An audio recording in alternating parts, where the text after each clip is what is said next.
کیا تم نے کبھی کسی کسان کو دیکھا کہ وہ کس طرح زمین میں بیج بوتا ہے؟ وہ ایک کھیت میں ایک ہی جنس کا بیج بوتا ہے، جس سے ایک ہی قسم کا پھل یا اناج نمودار ہوتا ہے۔ ذرا سوچنا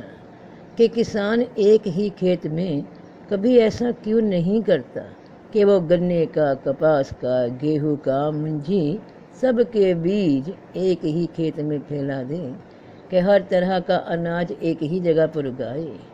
رنگ برنگ سا ماحول ہو جائے۔ تو ایسا کیوں نہیں ہوتا؟ کبھی سوچا؟ تو ایک منزل کا ایک خیال ہی اسے منزل تک پہنچاتا ہے، اور زمین بھی اسی بیج کو قبول کرتی ہے جو اس کا ہم رنگ بیج ہوتا ہے، جو اس کا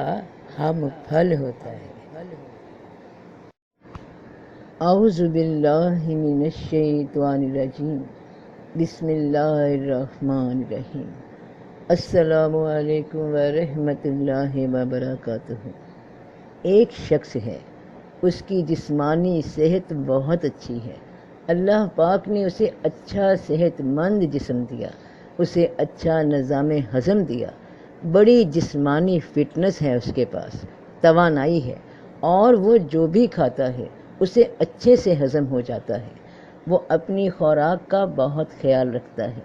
یا یہ کہہ لیں کہ وہ کھانے کا بڑا شوقین ہے، اسے نئے نئے ذائقے بہت بھاتے ہیں۔ کچھ عرصہ گزر گیا، اور کچھ ہی عرصہ پہلے تک وہ جسمانی لحاظ سے بڑا فٹ تھا، مگر کیونکہ اسے نئے نئے ذائقے بڑے پسند تھے، اور اس کے جسم میں، پیٹ میں، معدے میں اتنی گنجائش بھی تھی، اور جیب بھی بھاری تھی، یعنی پیسہ بھی تھا خوراک خریدنے کے لیے، تو اس نے بہت سا کھانا کھانا شروع کر دیا۔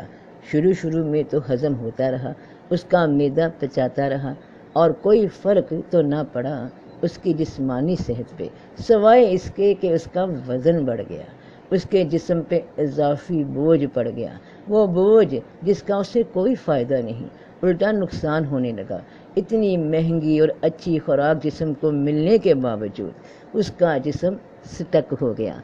سست ہو گیا، اس نے بھاگنا، دوڑنا، چلنا ہی چھوڑ دیا۔ اب ڈاکٹر کی نوبت آ گئی کہ سانس لینا محال، سیڑھیاں چڑھنا محال، تو ڈاکٹر صاحب نے کہا، ارے تم اپنا فالتو وزن گھٹاؤ، اگر تم سیڑھیاں چڑھنا چاہتے ہو، پہاڑ چڑھنا چاہتے ہو، جسم کی فٹنس کو ترقی دینا چاہتے ہو، تو پھر فالتو خوراک سے پرہیز کرو، سادہ خوراک پہ آ جاؤ، مخصوص خوراک پہ آ جاؤ، وہی تمہیں طاقت دے گی، وہی تمہیں پھر سے چست کر دے گی۔ ٹھیک اسی طرح بہن بھائیوں، بیٹے بیٹیوں، ہمارا دماغ ہمارا روحانی جسم ہے، رب تعالیٰ نے اسے علم ہضم کرنے کی بہت طاقت دی ہے، مگر جب یہ نئے نئے علم، نئے نئے طریقے، یعنی علم کی خوراک کے ہر ذائقے کو چکھنا شروع کر دیتا ہے، تو خیالات کی بھرمار اس پہ ہو جاتی ہے۔ خیالات کا بوجھ اس روحانی وجود کو بوجھل کر دیتا ہے، سست کر دیتا ہے۔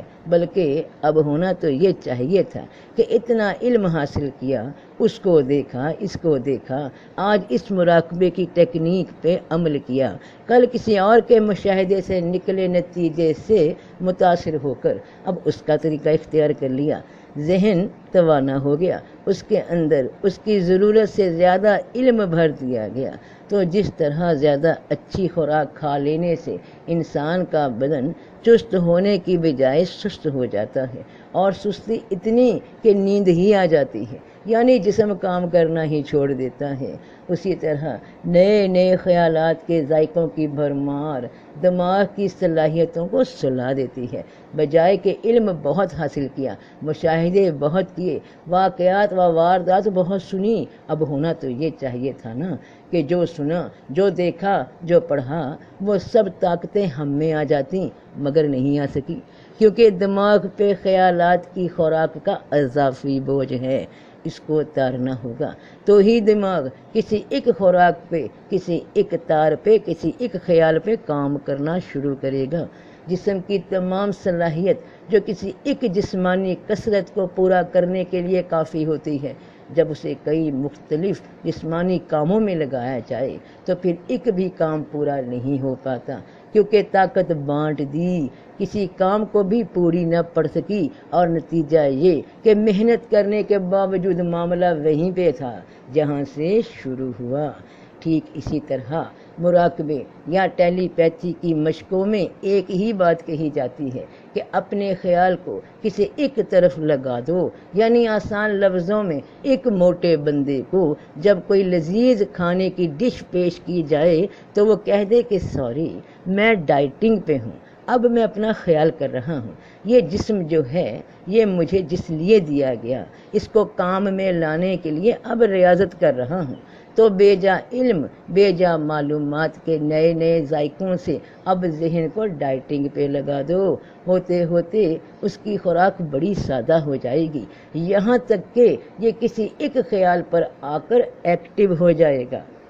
اپنا اثر دکھانے لگے گا۔ آپ 10,000 کام جانتے ہوں گے، مگر ان کو جاننے کے باوجود ایک بار بھی ان پہ عمل نہیں کر سکے، کیونکہ یہ آپ کے جسم کی کیپیسٹی سے باہر کی بات ہے۔ اگر آپ کوئی ایک ہی کام جانتے ہو مگر اسے آپ نے 10,000 بار کر لیا تو آپ اس کام کے عامل بن جاتے ہیں، کیونکہ اس کام کے اندر آپ کا جسم اور ذہن دونوں لگ جاتے ہیں۔ کسی ایک مقصد پہ انسان تب قائم ہوتا ہے اور تب کامیاب ہوتا ہے جب اس ایک مقصد میں اس کا ذہن اور جسم دونوں برابر دھیان دے رہے ہوں، کہ جسم بھی وہی کام کر رہا ہو جو اس مقصد کو پورا کرنے کے لیے ضروری ہے عملی طور پہ، اور ذہن بھی وہی کام کر رہا ہو جو اس مقصد کو پورا کرنے کے لیے ضروری ہے روحانی طور پہ، باطنی طور پہ۔ اگر دماغ دوسری جانب توجہ دے رہا ہے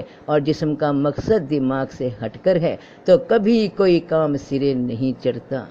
دینی لحاظ سے بھی رب کریم سے ہم کیا دعا کرتے ہیں ہر روز کہ اے میرے رب مجھے سیدھا راستہ دکھا، تو سیدھا راستہ تب ہوگا جب اندر کا انسان اور باہر کا انسان، یعنی دل اور دماغ، یعنی جسم اور ذہن ایک رخ پر عمل کرنے لگیں، تو سب کا بھلا،